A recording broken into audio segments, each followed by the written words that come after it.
been almost a week since Helene came through North Carolina, and we are headed down into North Carolina from Unicoi, Tennessee. It's going to be an interesting couple days of work and observation, but primarily the reason we decided to do this video was just to document what it's like and what the power of water can do, especially in the Appalachians. We've already passed through several sections where trees are down, probably straight line winds from the same storm, we're assuming, and we've been told that up here just a little ways ahead is a washout that's got somewhere around 50 dump truck loads of gravel put down so that we can get through. This is the only road into North Carolina that we know of, and we'll see what happens. Thanks for watching. Should be an interesting video.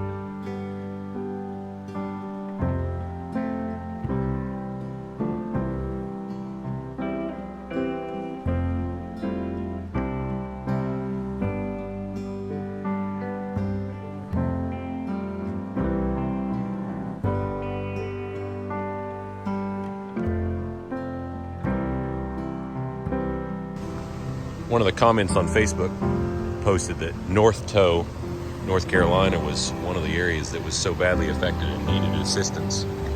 This is the North Toe River.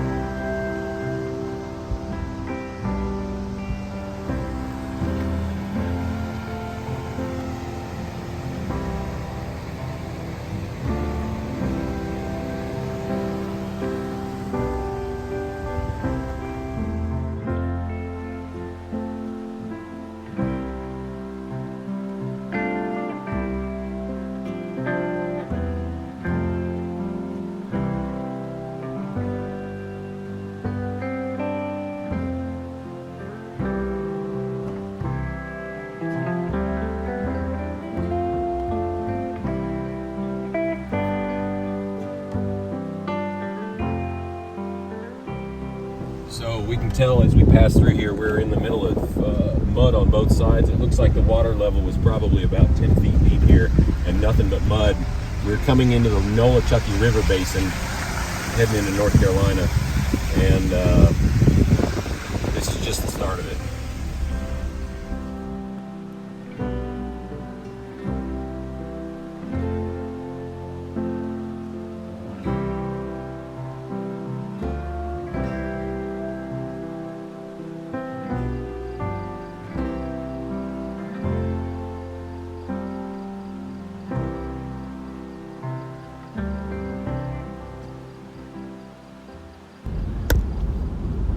We're about 7 miles out from Burnsville now, headed to Pensacola, where apparently there's not been a lot of services provided, and now I understand why. We've probably traveled 30 miles, and it appears that all the locals are trying to do the best they can, and everybody on the outside is working their way into the middle. I'm behind another gravel truck now, and I suspect we've got more washouts ahead of us. This is humbling.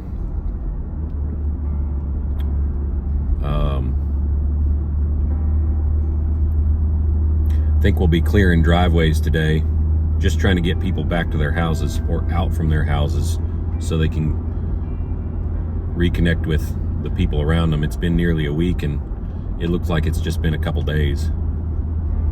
I would say the devastation just to get power back in these communities is going to take more than weeks. I'd say 6 or 8 weeks minimum, especially for the isolated little communities that a lot of these people call home. been slow moving. It's taken us a good hour and a half to go the last 20 or so miles.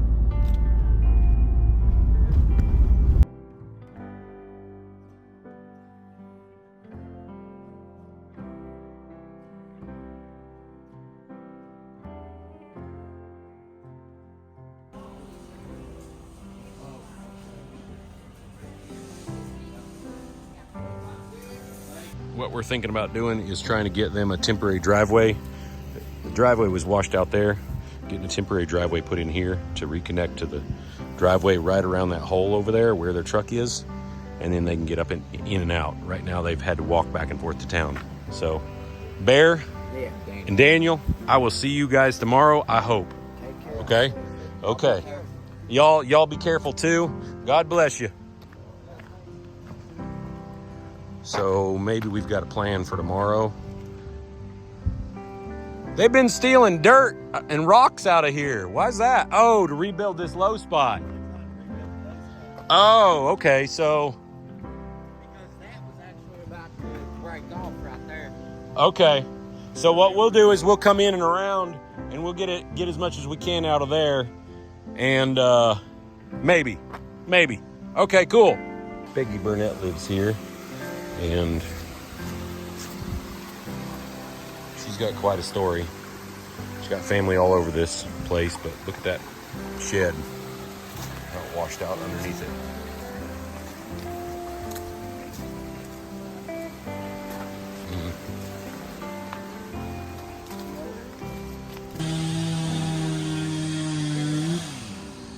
Miss Peggy Burnett lives in that brown house up there. This house flooded. Nobody was home. She lives there.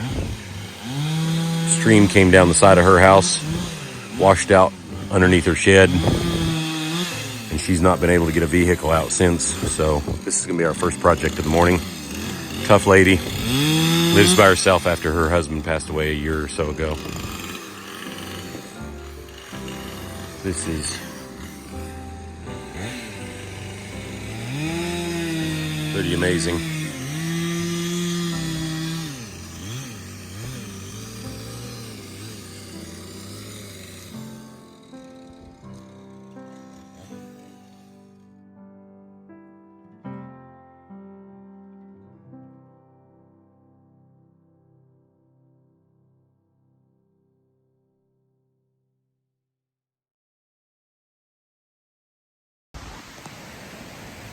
Good morning. Day 2 here south of Burnsville, North Carolina, just north of Pensacola, North Carolina. Yes, there is a Pensacola, North Carolina.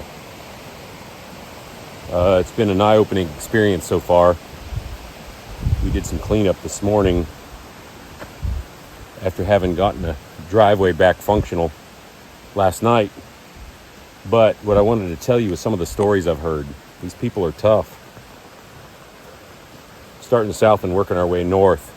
I'll start with the fireman and his wife were standing in the fire hall in Pensacola, and they heard a snap, looked out the window, and they saw water starting to rise and fuel tank, a propane tank, spinning on the water as it came down toward their building. Missed the building, but they said in just a moment, life changed right there. The next story I heard coming down this holla was about a couple who heard a noise up the hill from them, and they jumped up. This is shortly after daylight, by the way. They jumped up, ran from the house. There's no evidence of their house anymore. Ooh, still gives me chills. And then as we come on down, we've met several members of family. The law enforcement fella that keeps working this holla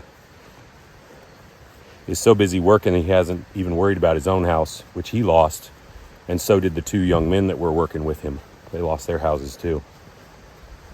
Checking on family members like his aunt that lives here and his aunt that lives around the corner up here, all of whom have no driveways and massive piles of debris, as you've probably seen behind me and here on the side of the road.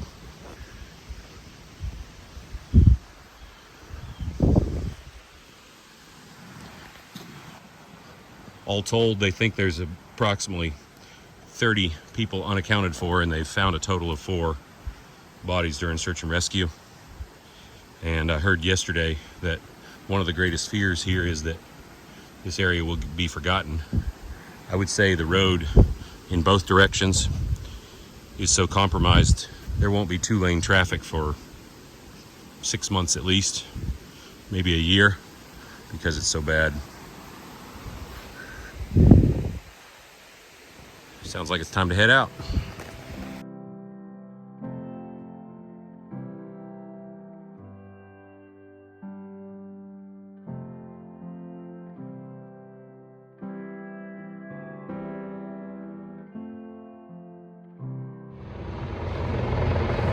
Just about every day we've seen all sorts of choppers coming overhead. There's a landing zone over here to my left.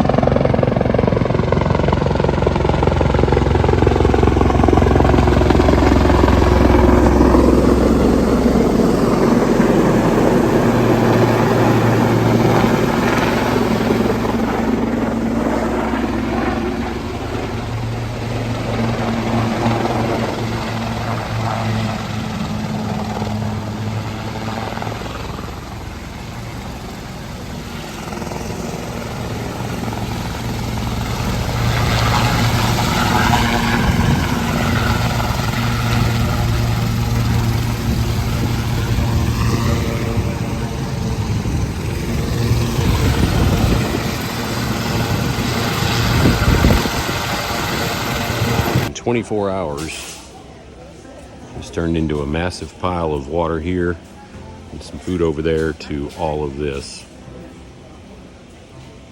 The community is well stocked with supplies, but I'm sure they're missing some valuable items.